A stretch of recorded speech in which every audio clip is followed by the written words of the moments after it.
Hey guys, Attorney Ahmed Yakzan here from the American Dream Law Office. I kind of want to keep it a little down because I'm in my office in Miami. I was representing someone today in immigration court in the Chrome Detention Center, and I had a couple of issues that we really need to talk about, and they're very important. One of them is the necessity of hiring an attorney if you are not a U.S. citizen when you're facing criminal conviction.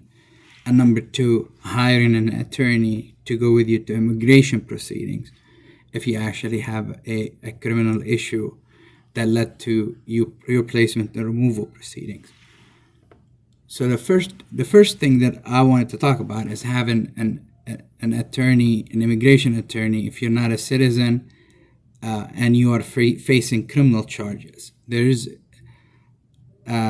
a couple of good cases from the Supreme Court that requires your attorney, the criminal attorney who's defending you against a charge, to talk, either to tell you about the immigration consequences of a plea that you're taking, or sending you to an immigration attorney to see what the effects of taking that plea would be on you. If you take that plea, would you end up in removal proceedings if you're not a United States citizen?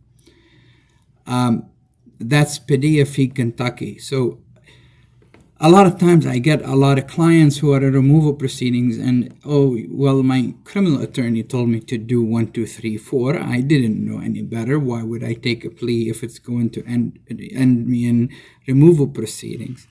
So I do a lot of those cases. I actually advise criminal attorneys about the immigration consequences of some of their pleas all over the state of Florida. But what you need to do, even if you're not represented in criminal court, which is a very bad idea. I mean, you can get a public defender.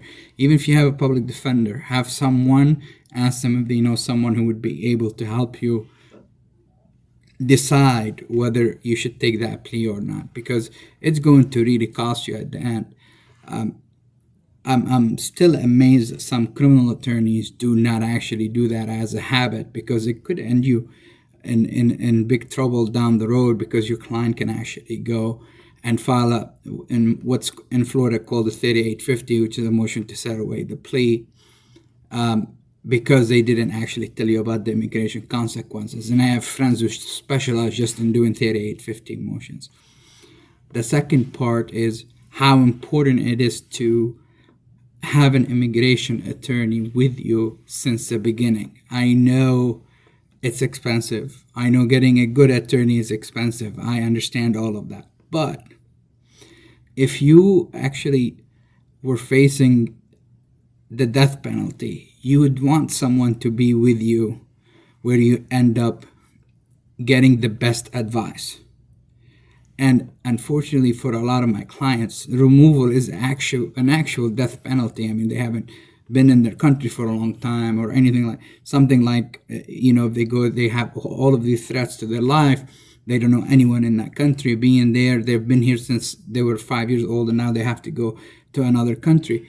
Is really bad. I mean, it gets really complicated in immigration court. So don't go in there thinking that you're going to just win the case or try to charm the immigration judge into staying here in the United States, because you're going against some of the best immigration attorneys in the country that are hired by the United States government to actually prosecute the case, to send you and deport you out of the United States.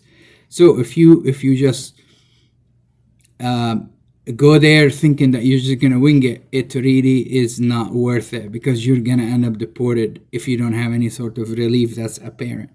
And a lot of times, an immigration attorney will be able to defend your rights, even if there is something, the judge is doing something wrong or anything like that. They can object. They can object to evidence. They can object to a lot of things that happen procedurally that you probably don't even know you had those protections. So the 2 points of this video is, please, if you're not a United States citizen and you have a criminal case anywhere in the United States, please go seek the advice of a United States immigration attorney. It will be worth it, I promise. before you take that plea. And number two, if you end up in removal proceedings, make sure you hire an immigration attorney from day one. Don't even wait until your hearing date. Go hire someone. There are a lot of pro bono attorneys that can actually help you. But if you are in removal proceedings, have an attorney. Thank you. As I said, you can always call us at 888-963-7326. That's 888-96-DREAM. 24/7 Spanish and English support. Call us, make an appointment, and I'll be more than happy to help you. Take care.